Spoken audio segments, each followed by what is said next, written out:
प्यारे बच्चों,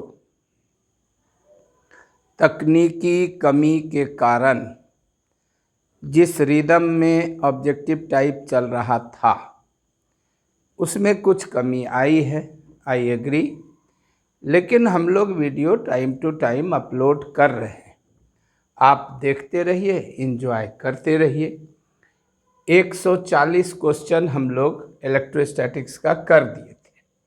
आज 141 से 160 नंबर क्वेश्चन करने जा रहे हैं।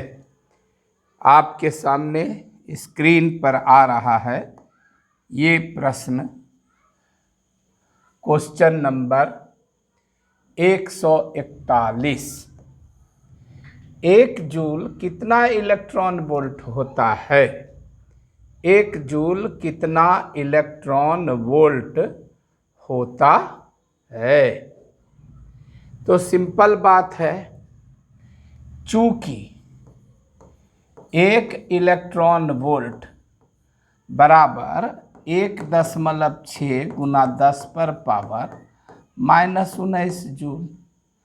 अब दोनों ओर इसी संख्या से भाग दे दीजिए।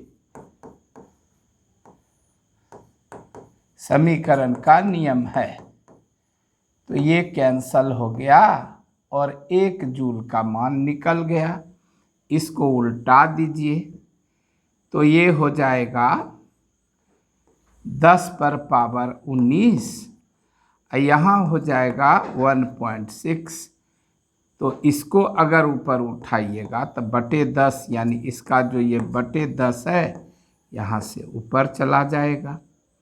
ये हो गया 1 जूल। अब कुछ याद पड़ा कि ऐसा ही हिसाब हम लोग बनाए थे। तो जो सब अच्छे स्टूडेंट्स हैं, जिनको बिल्कुल पुराना नया याद रहता, आपको याद पड़ा कि 1 एम्पियर धारा कितने इलेक्ट्रॉन से बनती है? तो यही संख्या थी ना, वही सवाल है।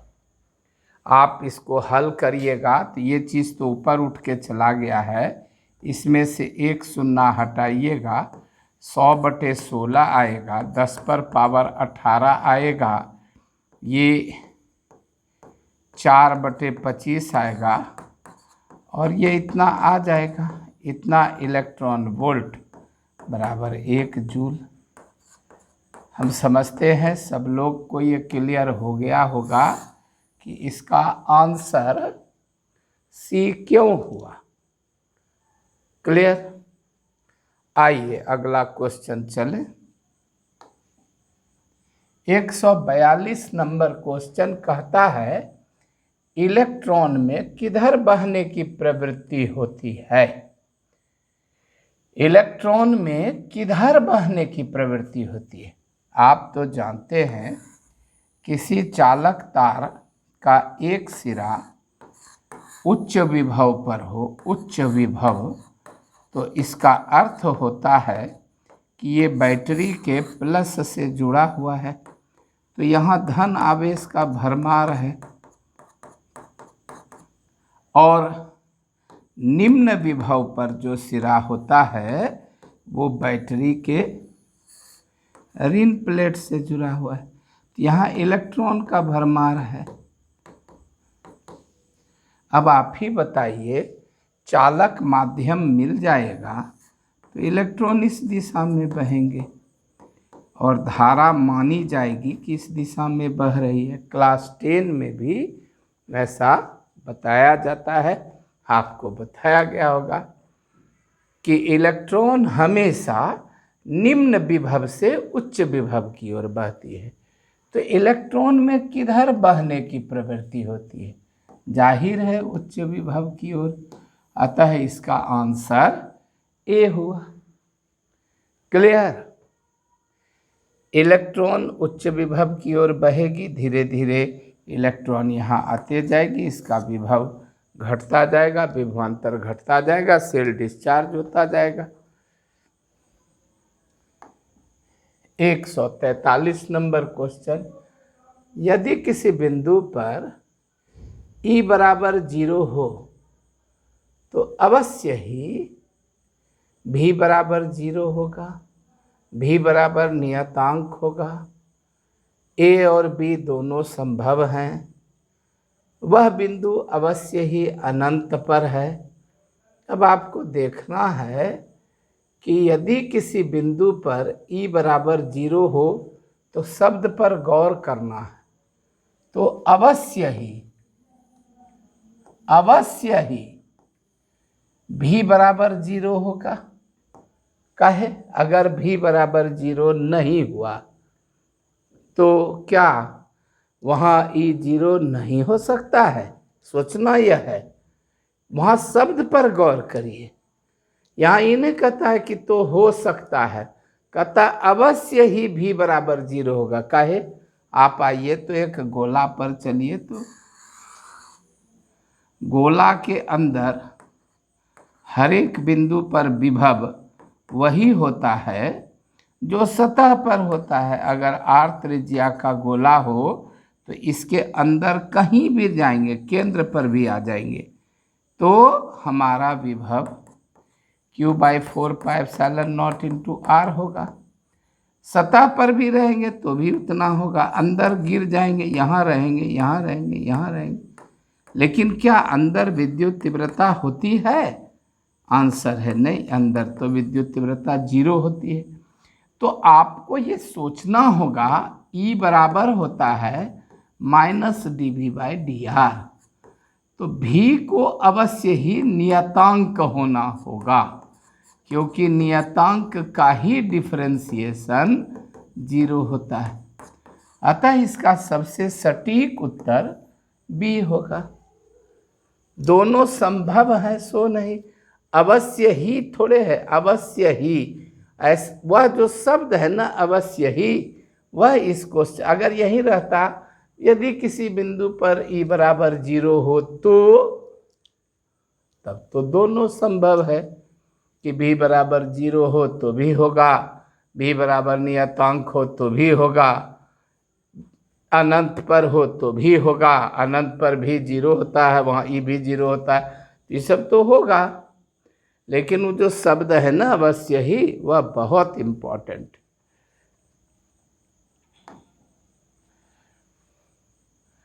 कूलाम बल का समीकरण कौन सा संभव है? कूलाम बल का समीकरण कौन सा संभव है? इन्हें बोलता है कि कौन होगा, कौन सा संभव है? सोचिए।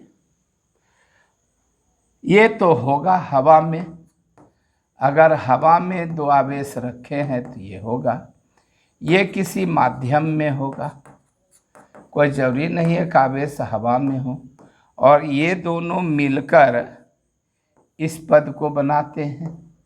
ये दोनों लिखें या ये लिखें, बात तो एक ही है। तो जब यह सही है तो ये भी सही होगा, ये भी सही होगा, तो इसका आंसर होगा तीनों में से कोई एक, है ना। ये भी हो सकता है किसी माध्यम में रखा हो दोनों बिंदु आवेश, ये हो सकता हवा में। का है कि यहाँ पर इस बार क्वेश्चन में एक शब्द है कि कौन कौन संभव है, संभव है। तो जितनी संभावनाएं हैं हम लोगों को सब पर विचार करना चाहिए। डियर स्टूडेंट, 6 नंबर क्वेश्चन, यदि एबोनाइट की छड़ को सिल्क के टुकड़े से रगड़कर उस छड़ को रबर की गेंद के संपर्क में लाया जाए तो क्या होगा? क्या होगा? तो अब आपको हमारा वो वाला चार्ट याद करना पड़ेगा कि एबोनाइट की छड़ ऊपर है कि सिल्क का टुकड़ा ऊपर है। तो आपको याद होगा कि सिल्क का टुकड़ा ऊपर है और एबोनाइट की छड़ उसके नीचे है। तो जब इस दोनों को मिलाइएगा तो सिल्क से इलेक्ट्रॉन बह के एबोनाइट पर आएगा, तो एबोनाइट का छड़ ऋण आवेशित हो जाएगा, क्योंकि हम आपको बता चुके हैं और लिस्ट भी लिखवा चुके हैं। तो जब आप एबोनाइट के छड़ को सिल्क से रगड़िएगा तो सिल्क का छड़ से, सिल्क के उस टुकड़े से एबोनाइट के तरफ इलेक्ट्रॉन आएगा तो ये ऋण आवेशित होगा। अब इससे किसी रबर के गेंद को सटाइएगा तो इसका ऋण आवेश इस पर जाएगा, ऋण आवेश में बहने का गुण है, अतः गेंद पर कौन सा आवेश आएगा? तो गेंद पर ऋण आवेश आएगा। ठीक है, धन आवेश आने का सवाल नहीं है, कोई आवेश नहीं होगा ये भी नहीं कह सकते हैं। बटेगा आवेश, आप तो पढ़े हैं, आवेश का बंटवारा होता है। Clear? My dear students, question number 146 है ना, 146।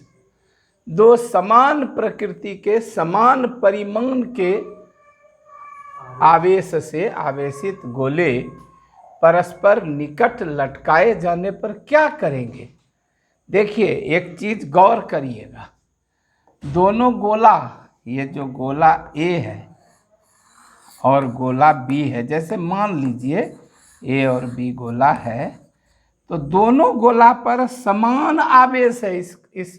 इस बात पर गौर करिए कि आवेश का परिमाण भी समान है, अब प्रकृति भी समान है, यानी अगर इस पर 1 कूलाम आवेश है तो इस पर भी 1 कूलाम आवेश है, इस पर धन है तो इस पर धन है, तो हो तो गया, विकर्षण होगा, हमेशा हमेशा हमेशा विकर्षण होगा, आकर्षण होने का कोई प्रश्न नहीं उठता है।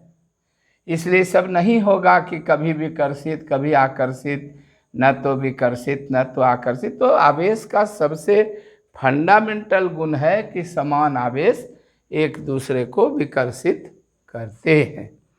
डियर स्टूडेंट, इस वाले क्वेश्चन को गौर से देखिए, और ये बड़ा इम्पोर्टेंट क्वेश्चन है ना, खूब गौर से इस क्वेश्चन को देखिए। यह क्वेश्चन बड़ा कंफ्यूज करा देता है, हमेशा लड़का लोग लिख देता है 2 धन आवेशित कांच की छड़, लेकिन इस बार ये बात नहीं बोल रहा है कि किस पर कितना आवेश है। 2 धन आवेशित कांच की छड़ों को नजदीक लाने पर क्या होगा? बड़ा टेक्निकल क्वेश्चन है। 99.99% लड़का जो ऐसा क्वेश्चन नहीं देखा है वो तुरंत लिख देता है, अरे दोनों धन आवेशित है तो विकर्षण होगा। नहीं, सवाल नहीं है, आपको कह रहा है 2 धन आवेशित कांच की छड़ें। अब हो सकता है कि ये जो कांच की छड़ है नंबर 1 और ये जो कांच की छड़ है नंबर 2, इस पर आवेश का परिमाण बराबर है, या अंतर भी है तो बहुत कम का अंतर है, बहुत कम का अंतर है। तो इस स्थिति में चूंकि इस पर भी धन है इस पर भी धन है तो विकर्षण होगा।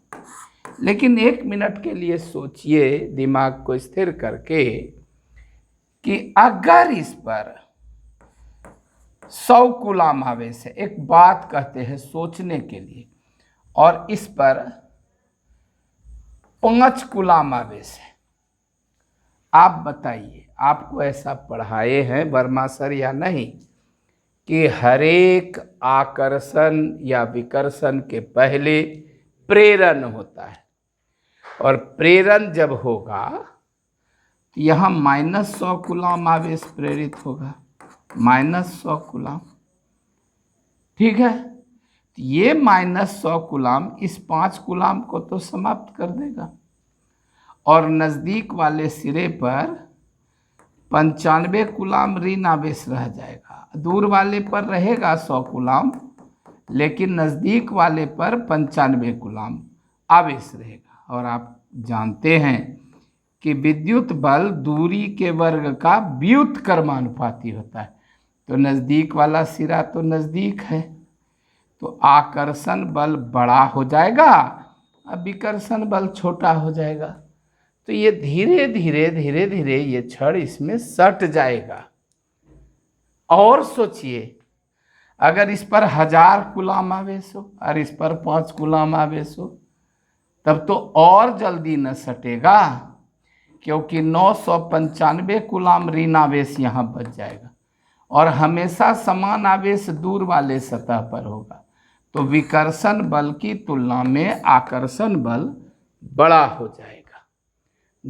अतः इसका सही आंसर होगा कि कभी आकर्षण भी हो सकता है और कभी विकर्षण भी हो सकता है। हमेशा आकर्षण होगा ये कोई जरूरी नहीं है। क्लियर? डियर स्टूडेंट्स, बोर्ड पर कुछ काली काली चीज़ें आती हैं, तो वो कीड़ों के उड़कर इस पर आने के कारण है, उस पर ध्यान नहीं दिया जाएगा। और आपको लग रहा होगा कि हमको समय देते सर तो हम करते, तो हम आपको बताते हैं कि आप इसको देख लीजिए, जमा कर लीजिए। अब आपके पास 160 क्वेश्चन होने जा रहे हैं और इन्हीं प्रश्नों को उलट पुलट कर हमेशा प्रैक्टिस करते रहिए। तो है ही वर्मा सर का प्रैक्टिस सेट VSPS, ये तो है ही वर्मा सर का प्रैक्टिस सेट है। कहता है 5 सेंटीमीटर लंबे तार पर 10 माइक्रो कूलाम आवेश देना है, तो Q बराबर 10 माइक्रो कूलाम और लंबाई बराबर 5 सेंटीमीटर। तो आवेश का तलीय रेखीय घनत्व लीनियर डेंसिटी, तो लीनियर डेंसिटी बराबर Q/L होता है। अब हमको दिया हुआ है सब आंसर कूलाम में और मीटर में, और ये इशारा कर रहा है कि वर्मा सर हिसाब बनाने के पहले इसको कूलाम में बदल लीजिए और इसको मीटर में बदल लीजिए। देखिए सर, अब आप इसको कूलाम में और मीटर में बदल लिए। अब आप मान को यहाँ रख दीजिए, तो ये हो गया 10 × 10 पर पावर -6 कूलाम और ये हो गया 5 × 10 पर पावर -2 मीटर। तब 5 दूनी 10 कट गया, 2 × 10 पर पावर -6, आई -2 पर गया तब +2 कूलाम प्रति मीटर। तब आप ही बताइए कि कौन होगा? 2 कूलाम प्रति मीटर कभी हो सकता है? क्या होगा? -6 + 2 अवश्य ही -4 होगा। इतना छोटा तो आपको आना चाहिए और आपको लगेगा कि बड़ा हल्का हल्का क्वेश्चन है। हाँ है, फर्स्ट राउंड में यही होता है और हमारा हमेशा उद्देश्य है कि बिहार प्रांत में जिस तरह के प्रश्न पूछे जाते हैं बिहार बोर्ड में, उस पर हम ज़्यादा कंसंट्रेट करें ताकि हमारे स्टूडेंट्स का रिजल्ट अच्छा हो और फिर हम अच्छा सब क्वेश्चन जो नीट वगैरह में या IIT के मेंस में पूछा जाता है शुरू के एग्ज़ाम में, जहाँ से स्क्रीनिंग होती है, फिर एडवांस की तो बात अलग है, तो सब करेंगे। तो इस स्थिति में यहाँ पर आंसर C होगा। ये तो कीड़ा जहाँ जहाँ टकराएगा न इससे, ये वहाँ इसको समाप्त करके जाएगा। देखते हैं ना, ये जहाँ जहाँ इसको टकराएगा वहाँ ये तो हम दिए थे, इसलिए आप इसको बढ़िया से देख लीजिए कि आपका जो है ना ये आंसर C होगा। क्लियर? डियर स्टूडेंट्स, 149 1 मीटर त्रिज्या के आवेशित गोले पर 3.14 कूलाम आवेश है। आवेश का तलीय घनत्व क्या होगा? ठीक वैसा ही सवाल है। आप पढ़े हैं आवेश का तलीय घनत्व जो होता है विद्यार्थी, वो होता है सिग्मा बराबर Q/एरिया। और गोला है तो इसकी त्रिज्या R दी हुई है 1 मीटर, और गोले का क्षेत्रफल ये है 3.14 कूलाम, और गोले का क्षेत्रफल 4πr आर स्क्वायर होता है। ठीक है, अब आप खुद सोचिए क्या होगा। 3.14 कूलाम, यहाँ 4 पाई आर स्क्वायर, तो 3.14 कूलाम अब बटे मीटर स्क्वायर, ये तो इकाई हो गई।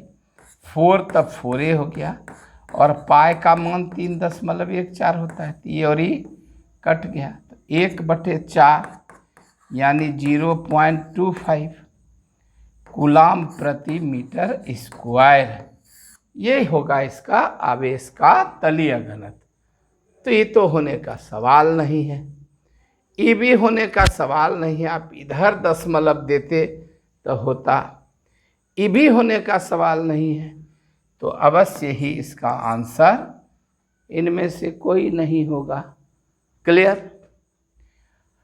अगला क्वेश्चन है, डियर स्टूडेंट, 2 सेंटीमीटर गुना 4 सेंटीमीटर के आयताकार प्लेट पर, है ना, 0.8 गुना 10⁻⁻12 कूलाम आवेश है। बस वही सवाल है जो सवाल पीछे था।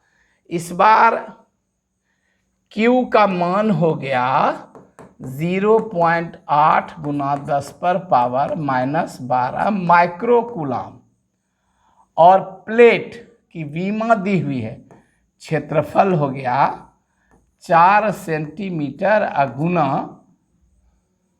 2 सेंटीमीटर। हाँ, पहले 2 सेंटीमीटर है, लीजिए ना भाई, पहले 2 सेंटीमीटर लिख देते, इसमें क्या लगता है, 2 सेंटीमीटर बाद में लिखते तो क्या होता। चलिए, अब आपको यहाँ देखना है इकाई, तो आप देख रहे हैं इकाई तो भाई कूलाम तुलाम में है, तो उसको कूलाम में बदल लीजिए, बच्चा वाला चीज़ है।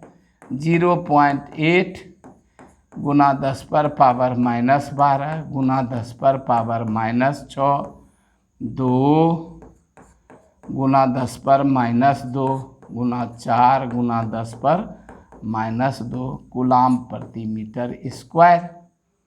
अब इसको करिए, ये 8/10 हो गया, 10⁻⁻12 -6 -18, अब बटे 8 गुना 10⁻⁻4, ये 8 कट गया, ये -4 ऊपर जाएगा +4, ये +1 ऊपर जाएगा -1, -18 -1 +4, 19 में 4 गया, -15 कूलाम प्रति मीटर स्क्वायर। 10⁻1 गुना 10⁻⁻15 कूलाम प्रति मीटर स्क्वायर। 1 से गुना भी कर देंगे तो क्या हर्ज है, यहाँ समझ में आ ही गया होगा। समान पावर समान चिन्ह जुट गया, 12 6 18, ये ऊपर जाएगा तो -1 होगा, और ये ऊपर जाएगा तो +4 होगा। 19 में 4 -19 +4 -15, इस तरह इसका आंसर क्या होगा, डी होगा। क्लियर। ठीक, 2-1 मिनट रुकते हैं, देखते हैं क्या और कर सकते हैं। ठीक है, आप लोग देखिए अगला सवाल, थोड़ा देर देखिए। स्थिर विद्युत आकर्षण और प्रेरण में पहले कौन होता है, अभी तुरंत ये बात बोले, अभी तुरंत इसी वीडियो में बोले हैं, तो जो लोग सुने होंगे वो सुने ही होंगे। हर एक आकर्षण के पहले प्रेरण होता है। वो जो क्वेश्चन बता रहे थे शीशा का छड़ वाला, एगो पर कम एगो पर ज़्यादा, उसमें बताए थे। अगला क्वेश्चन है, यदि P और E परस्पर 20 सेंटीमीटर पर रखकर विद्युत द्विध्रुव बनाया जाए तो इनके केंद्र से 10 मीटर पर अक्षीय स्थिति में विद्युत तीव्रता क्या होगी। क्लियर है ना। P और E परस्पर 20 सेंटीमीटर पर रखे हुए हैं। ई हो गया माइनस 1.6 गुना 10 पर माइनस 19 कूलम। पी हो गया प्लस 1.6 गुना 10 पर पावर माइनस 19 कूलम। 2L हुआ 20 सेंटीमीटर, यानी 20 गुना 10 पर पावर माइनस 2 मीटर, तो बहुत कम है। और केंद्र से कितनी दूरी पर, तो कहता है 10 मीटर दूरी पर।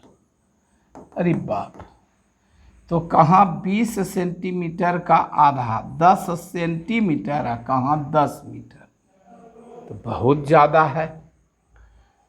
तो विद्युत तीव्रता E बराबर द्विध्रुव के लिए बताए थे 2p by 4 epsilon not r cube होती है ना। तो P का मान रखिए 2 गुना 1.6 गुना 10 पर पावर माइनस 19 गुना 20 गुना 10 पर पावर माइनस 2। अब 1/4 एप्सिलॉन नॉट का मान रखिए 9 गुना 10 पर पावर 9। r क्यूब का मान रखिए तो 10 मीटर का होल क्यूब। अब इसको सॉल्व कर दीजिए, है ना। तो अब आप एक काम करिए, इसमें से सब को चुनिए।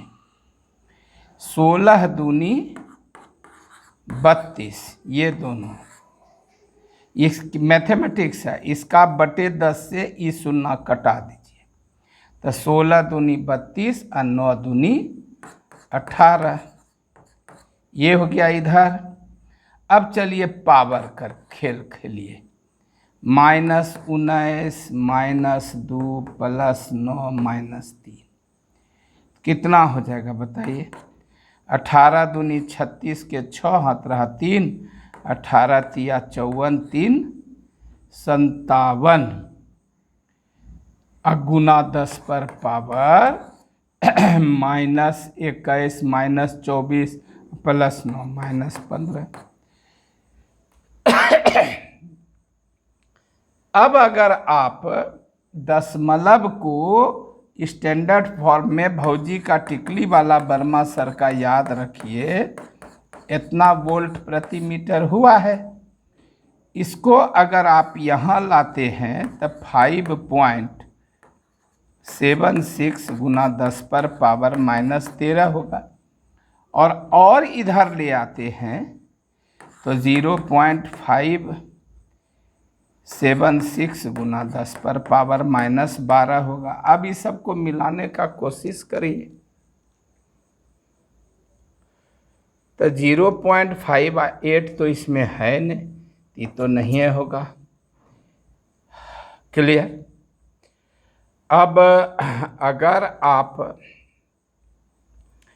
इसको 5.76 गुना 10 पर पावर -13 जो आया है, इसको अगर आप लगभग में बना लीजिए 5.8 गुना 10 पर पावर -13, और इसको एक घर आगे बढ़ाइए तो -14 हो जाएगा।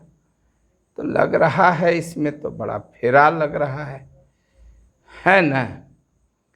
इसमें तो बड़ा फेरा लग रहा है। 576 से अगर यहाँ दशमलव लाते हैं एक घर पीछे तो 57.6 है, इसमें एक जोड़ देते हैं तो 58 गुना 10 पर पावर -14 होगा। तो 58 गुना 10 पर पावर -12, ये भी नहीं है। ठीक है, 20 गुना 10 पर पावर -2 -21, 9 दूनी 18, 16 दूनी 32, 18 दूनी 36, 18 तिया 57, -19 -21 -24 15 प्लस 15 माइनस 15। तो इसका तो एक भी उत्तर सही नहीं है। इस हिसाब से एक भी उत्तर सही नहीं है, क्योंकि इस क्वेश्चन को एक बार हम लोग और कर लें।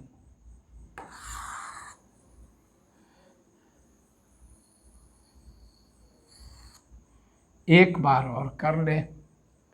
20 सेंटीमीटर पर है 2L, और P और E है 1.6 गुना 10 पर पावर माइनस 19 गुना 20 गुना 10 पर पावर माइनस 2। ये हो गया P, है ना। और ये जो है ये अगर हम लोग इसको बटे 10 कर दें तो ये और ये कट जाएगा। 16 दूनी 32 गुना 10 पर पावर माइनस 21। ठीक है। और E बराबर होता है 2P बाई 4πε0 r³। ठीक है, यही होता है। क्योंकि अगर पूरा के लिए लिखेंगे तो 2PR बटे 4πε0 r² माइनस L² का होल स्क्वायर। तो r पर पावर 4 हो जाता है, तो कट के r³ हो जाता है। तो 2 गुना P का मान 32 गुना 10 पर पावर माइनस 21 गुना 9 गुना 10 पर पावर 9, ये 1/4πε0 का। ये हो गया 10 का क्यूब। तो 9 दूनी 18, 18 दूनी 36, 576 गुना 10 पर पावर माइनस 21 प्लस 9 माइनस 12, 12 9 21 और ये माइनस 3। ठीक है, इसको अगर 57.6 लिखेंगे तो माइनस 15 में प्लस 1 करेंगे तो माइनस 14 होगा। इसको अगर हम 58 मान भी लेंगे तो 58 गुना 10 पर पावर माइनस 14 होना चाहिए, और वो तो है नहीं। क्लियर। इसलिए इस सवाल का सही उत्तर अगर होता तो वो सही उत्तर होता 57.6 गुना 10 पर पावर माइनस 14, या 58 गुना 10 पर पावर माइनस 14। अगर यहाँ आ जाता दशमलव 5.76 तो 10 पर पावर माइनस 13 होता। ये सब होता, ऐसा कुछ भी नहीं है।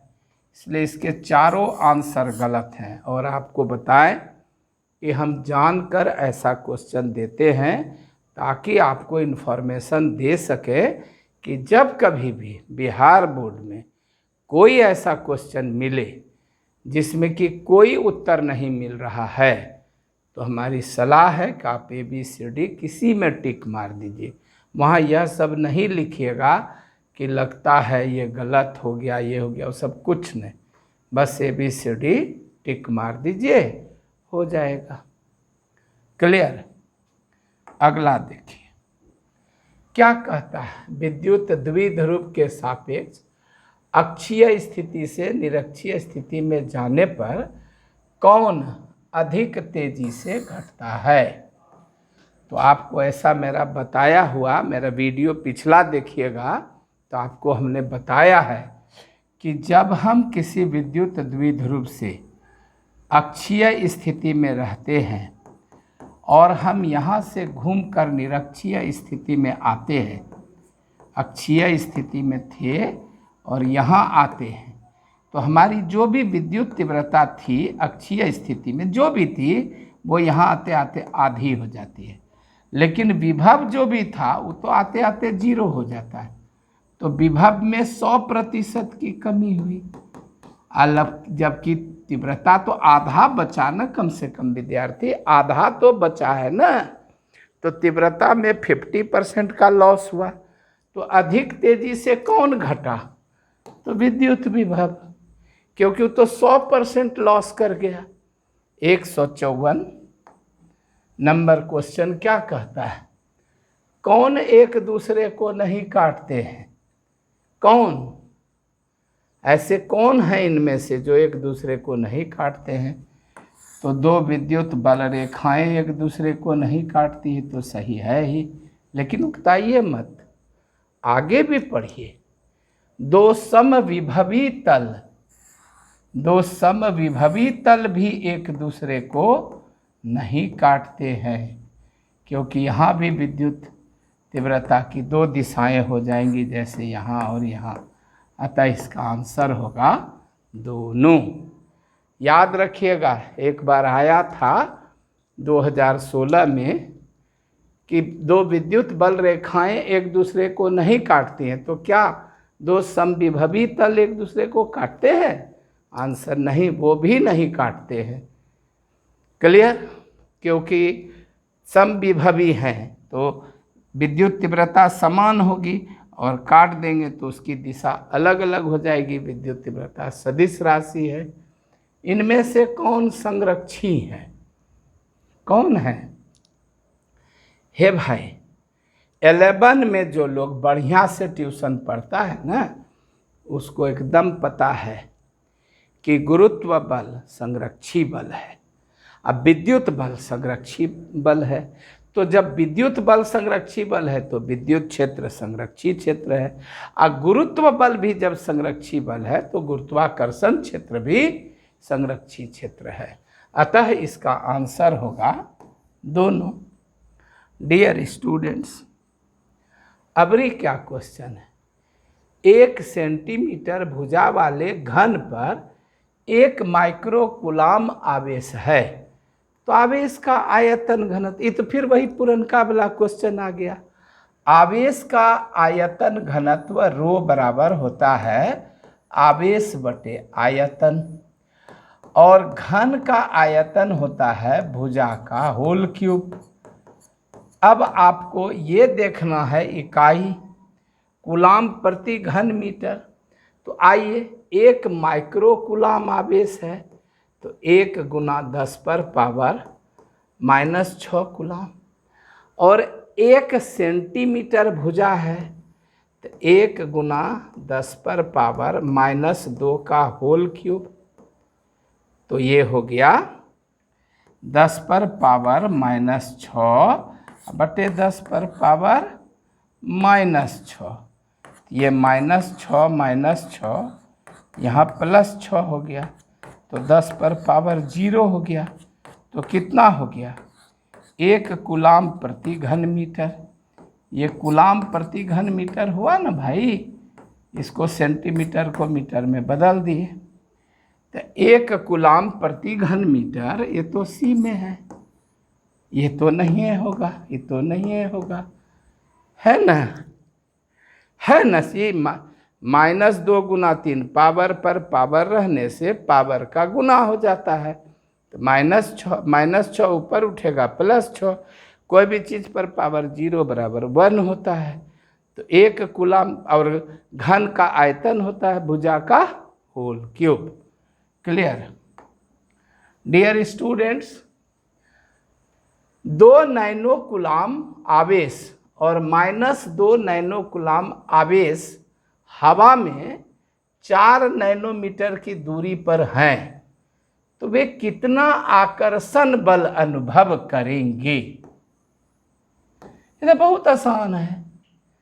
एक है 2 nano coulomb Q1, 2 nano coulomb, Q2 कितना है भाई? -2 नैनो कूलाम। ठीक है, हवा में कितना दूरी पर है? तो 4 नैनोमीटर। तो F बराबर 1/4πε0 गुना Q1 गुना Q2 बटे R²। अब आप इसको देखिए, इसका मान 9 गुना 10 पर पावर 9, इसका मान 2 गुना 10 पर पावर -9, इसका मान देखिए, अब यहाँ माइनस चिन्ह नहीं दीजिएगा क्योंकि यहाँ बोल चुका है आकर्षण बल। अगर आप माइनस चिन्ह देकर बनाते हैं तो रिजल्ट आ जाएगा आपका आर स्क्वायर का मान हो गया 4 गुना 10⁻⁻⁹ का होल स्क्वायर। तो ये F बराबर हो गया -9 गुना 2 गुना 2 गुना 10⁻⁹ गुना 10⁻⁻⁹ गुना 10⁻⁻⁹ कटाए नहीं सर, नहीं कटाए, ये हो गया 4 गुना 4 गुना 10⁻⁹ गुना 10⁻⁹ दोबारा होगा ना, स्क्वायर है तो ये कटाइए, ये कटाइए, ये कटाइए, ये कटाइए, ये कटाइए, ये कटाइए, 4 से 9 में भाग दीजिए। 4 दूनी 8, 1 9, 4 दूनी 8, 2 10, 4 पंचे 20, गुना 10⁻⁹ न्यूटन हुआ, न्यूटन हुआ।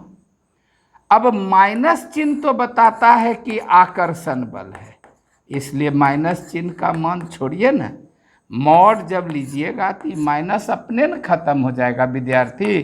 तो 2.25 गुना 10⁻⁹ न्यूटन, तो ये तो नहीं होगा, इसमें पूरा पूरी है तो ये भी नहीं होगा। ये तो नैनो न्यूटन है, यहाँ तो है न्यूटन। तो देखिए, तो अगर न्यूटन को नैनो न्यूटन में बदलते हैं तब तो 10 फिर 9 देना होगा, तो 10⁻18 हो जाएगा, ये भी नहीं होगा। अब इस पर थोड़ा सा विचार करते हैं। अगर हम 2.25 गुना 10⁻⁹ न्यूटन को मेगा न्यूटन में बदलते हैं तो न्यूटन से मेगा न्यूटन में जाने के लिए है ना 10⁻⁻⁶ करना होगा, तब ये हो जाएगा मेगा न्यूटन। न्यूटन से milli, centi, decimeter, deca, hecto, kilometer, mega, तो 3 3 6 नीचे -6, तो ये हो जाएगा 2.25 गुना 10⁻³ मेगा न्यूटन। तो अगर हम दशमलव उड़ाते भी हैं तो 2250 मेगा न्यूटन होगा। तो ये तो है नहीं। अब इस पर विचार करते हैं। मेगा से ऊपर गीगा होता है, अगर हम इसको मेगा न्यूटन में नहीं बदलकर गीगा न्यूटन में बदलें तो यहाँ -9 आ जाएगा और ये समाप्त हो जाएगा। और 2.25 को लगभग 2 मान सकते हैं, अतः इसका सर्वश्रेष्ठ आंसर ये होगा। खाली यूनिट बदलने का खेल है विद्यार्थी भाई। आप निकाल चुके हैं 9/4 यानी 2.25 गुना 10⁻².25 यहाँ से आप निकाल चुके हैं गुना 10⁻⁹ न्यूटन। अगर आप इसको खाली 2 मान लीजिए तो इतना न्यूटन हुआ, और अगर आप इसको गीगा न्यूटन में बदलिए तो -9 से गुना करिए, ये गीगा न्यूटन हो गया, तो 2 गीगा न्यूटन हो गया, और ये आंसर यहाँ से मिलता है। इसलिए इसका आंसर होगा 2। हम डायरेक्ट नहीं निकाले, हम बच्चा के तरह कभी हम न्यूटन से नैनो न्यूटन सोचे, कभी मेगा न्यूटन सोचे, कभी न्यूटन तो नहीं होगा। अब ये तीनों में से कोई एक ई भी नहीं होगा, क्योंकि न्यूटन से नैनो में जाएंगे तो और 9 पावर बढ़ जाएगा, तब तो 18 हो जाएगा। तो ये दोनों तो पहले कट गया। अब इस दोनों पर विचार करिए। कभी उकताना नहीं चाहिए विद्यार्थी क्वेश्चन देखकर। क्लियर? इसको देखिए, एक ई तो बच्चा वाला क्वेश्चन है 1 कूलाम मीटर कितना डिवाई। तो आपको याद होगा, ये तो बहुत बार पहले भी आया है, 1 डिवाई बराबर 1/3 गुना 10 पर पावर -29 कूलाम मीटर। तो इधर चला आएगा तो 3 गुना 10 पर पावर +29 डिवाई बराबर 1 कूलाम मीटर। तो 1 कूलाम मीटर 3 गुना 10 पर पावर 29 डिवाई, कितना डिवाई होगा तो 3 गुना 10 पर पावर 29 ही तो बच्चा वाला है। क्लियर। ये देखिए अबरी क्या है, खजाने के भीतर 1 मीटर त्रिज्या के गोलीय चालक की धारिता क्या होगी। अभी हाल फिलहाल बताए हैं, गोलीय चालक की धारिता 4πε0 गुना r होती है। क्लियर, ठीक है। अब अगर हम 1 मीटर यहाँ रखते हैं तो इसका मान 1/9 गुना 10 पर पावर 9 होता है, इसका मान इतना फैराड हो गया। अब अगर हम इससे इसको भाग देते हैं और इसको ऊपर उठा देते हैं तो ये 9 91 1 10 0.11 गुना 10 पर पावर -9 फैराड, और इसको कह सकते हैं नैनो फैराड। तो देखिए तो 0.11 नैनो फैराड है। हाँ है, यहाँ है। हाँ 2 ठो नहीं है, एगो है तो एगो छोड़िए ना, राउंड ऑफ करिए ना साहेब, तो 0.1 नैनो फैराड होगा ना। ई नहीं न होगा, ई नहीं न होगा, ई नहीं न होगा, पिको नहीं न होगा, नैनो ही होगा। 9 पावर है तो है ना। फैराड को नैनो फैराड में बदलिएगा तो 10 पर पावर +9 से गुना करिएगा, नैनो फैराड में बदल जाएगा। ये -9 + 9 ख़त्म, ये ख़त्म हो गया तो यही ना बच गया। क्लियर। तो बच्चा वाला सवाल है, और रहस्य के टोकरे से लास्ट सवाल निकल रहा है। 1 माइक्रोफैराड धारिता के गोलीय चालक को 1 वोल्ट तक आवेशित करने पर उसकी स्थिर विद्युत स्थितिज ऊर्जा क्या होगी। तो आपने कैपेसिटी कितना रखा, तो 1 माइक्रोफैराड, तो इनको फैराड में बदल दीजिए। फैराड में बदल गए। विभवांतर कितना रखा, तो 1 वोल्ट, ये तो ठीक है, आदर्श इकाई है। एनर्जी हाफ CV² होती है, तो हाफ गुना 1 गुना 10 पर पावर -6 गुना 1 का स्क्वायर, इतना जूल। तो क्या होगा बताइए। इसको जब भाग दे दीजिएगा 0.5 गुना 10 पर पावर -6 जूल। अब जूल को अगर माइक्रो जूल में बदलिएगा तो इसमें 10 पर पावर 6 से गुना करना होगा, और ये दोनों कट जाएंगे तो कितना आ जाएगा 0.5 माइक्रो जूल। हाफ जूल तो होगा नहीं, 2 जूल भी नहीं होगा, 1 जूल भी नहीं होगा। तो सबसे सटीक आंसर कितना है 0.5 micro joule. Dear students and all those students who are watching my video, please, if you have not subscribed me, please subscribe it and bell button दबा दीजिए ताकि आपको हमारा अपडेट हमेशा मिलता रहे। मेरा यह वीडियो बिहार प्रांत और बिहार बोर्ड की परीक्षा की तैयारी करने वाले 12 के स्टूडेंट्स के लिए समर्पित है, और गारंटी है कि सारे क्वेश्चंस जो ऑब्जेक्टिव टाइप के आपके आएंगे 35 में 35 क्वेश्चन इसी से आएंगे। मैंने इस तरह के जो पूरे वीडियोस को देखेंगे, मेरा ऑप्टिक्स का भी वीडियो आएगा, करंट इलेक्ट्रिसिटी का आएगा, मॉडर्न फिजिक्स का आएगा, आप सबको इंक्लूड करिएगा तो यही स्थिति होगी। Thank you very much for watching this video. Thank you again.